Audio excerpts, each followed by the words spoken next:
Welcome to The Explainer. Today we're diving straight into Dr. Joseph Murphy's 1963 classic, The Power of Your Subconscious Mind. But look, I want you to think of this less as your typical book summary and way more as an instruction manual.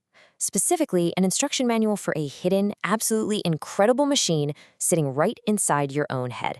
Murphy opens up his text with a pretty fascinating philosophical question. Why is one person joyous and prosperous while another is poor and miserable? Why does one person conquer a so-called incurable illness while another doesn't? Or, why does one person speak with immense confidence while another is just paralyzed by stage fright?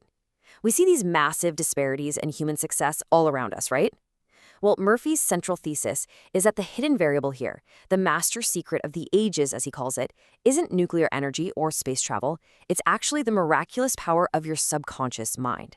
Let's get right into our first core concept. Section 1, the treasure house within. So Murphy basically argues that your mind is this untapped, limitless repository of power and wealth. And the kicker is, you don't need to go out and acquire this power. You literally already have it. You just have to learn how to operate the machinery. To illustrate the difference between those who know how to use this machine and those who don't, Murphy uses this brilliant analogy of steel. Think about it. A demagnetized piece of steel won't even lift a feather. This represents the person who is just full of fears and doubts. When a big opportunity comes along, they're the ones saying, I might fail, or people are going to laugh at me. They just stay completely stagnant. But a magnetized piece of steel, that can lift about 12 times its own weight. This is the person who has actually unlocked their subconscious. They're magnetized to attract their desires, they're full of confidence, and they just know they were born to succeed. Moving on to Section 2, the dual nature of mind, two spheres of activity. Okay, so how exactly does this internal machinery work? Well, to operate it, we first have to establish the strict boundary between our mental activities. Now, you don't actually have two separate minds, but your one mind possesses two very distinct characteristics. On one side, we have the conscious mind. This is your objective, rational mind. It's the captain of the ship giving all the orders. It's the gardener out there planting seeds. Then, on the flip side, we have the subconscious mind. This one is subjective and completely irrational. It's the crew down in the engine room, blindly following the captain's orders without even knowing where the ship is headed. Or to use the other metaphor, it's the soil. The soil doesn't care if you plant a beautiful rose or a poisonous weed, it just grows whatever gets planted. The conscious mind chooses and dictates, the subconscious mind faithfully executes. To really show this dynamic in action, the source shares an incredible anecdote about the legendary operatic tenor Enrico Caruso. Right before stepping out on stage, Caruso was suddenly struck with this paralyzing stage fright. We're talking throat muscles spasming, sweating profusely, the whole shebang. His rational, conscious mind was just being completely flooded by irrational panic from his subconscious. But Caruso understood this dual nature of his mind. He actually forcefully commanded his irrational subconscious, literally yelling out, "The little me wants to strangle the big me within. Get out! The big me is going to sing through me." And you know what? It worked. The subconscious yielded, it released those vital forces, and he walked right out there and delivered a majestic performance. This actually brings us to a fundamental rule of this internal machine, the law of belief. The subconscious mind is utterly incapable of arguing or fact-checking. It just cannot reason. For example, if you hypnotize a man and tell him he's a dog, or maybe that a cup of water is full of pepper, his subconscious accepts it instantly. He'll start acting like a dog, or he'll immediately begin sneezing. Your conscious mind acts as the watchman at the gate. Whatever truth it lets through, whether it's actual objective truth or a complete and total falsehood, the subconscious accepts it as a major premise and immediately goes to work manifesting it into your reality. Kind of makes you wonder what truths you're letting past your own gates every single day, doesn't it? All right, Section 3, the principle of healing. Healing the body. Now, the text makes some incredibly grand claims about how this programmable mechanism impacts the physical body, which we're going to explore objectively, just to understand Murphy's underlying philosophy here.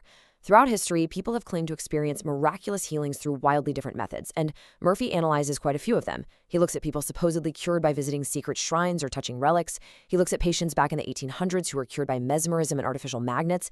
He even cites Dr. James Estale, a surgeon in the 1840s who performed hundreds of major operations using only mental hypnosis as anesthesia and apparently had incredibly low mortality rates. Murphy neutrally reports on all these various methods to make one very distinct point. The specific method itself, the magnet, the shrine, the hypnosis, that's not what cures the patient.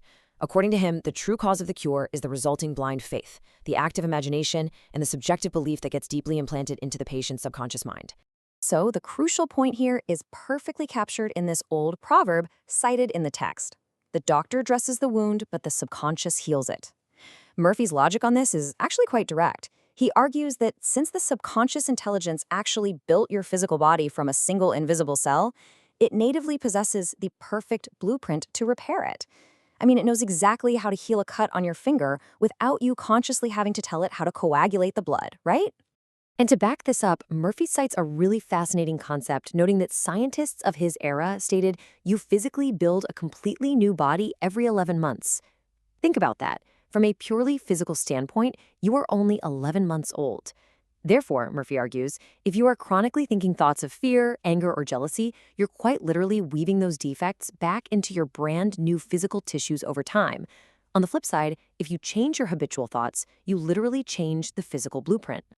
Let's shift gears to Section 4, Techniques for Transformation, your action plan. Okay, now that we understand the philosophy and the mechanics, let's get into the tactical instruction manual for actually reprogramming this biological machine. First up is the Baudouin's technique, which is named after a French psychotherapist.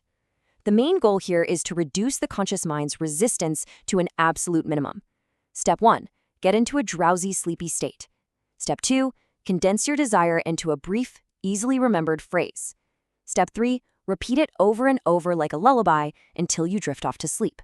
The text shares a great anecdote of a 75-year-old widow who was living alone on a pension and desperately wanted companionship. Every single night, she lulled herself to sleep repeating the phrase, "I am happily married to a kind, loving, and spiritual-minded man."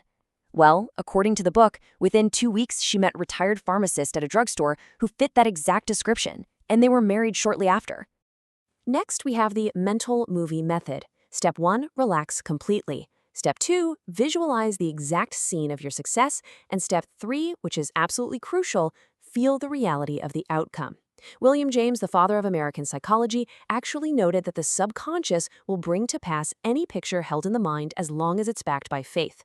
Murphy himself used this very technique. He wanted a permanent location in the Midwest to give his lectures. So sitting in a hotel room, he completely immobilized his attention and just vividly visualized himself talking to a large audience. He really felt the thrill and the absolute reality of being there. And sure enough, a few days later, he received a telegram offering him exactly that opportunity. Then we have the thank you technique. This one totally flips the script on how we usually ask for things.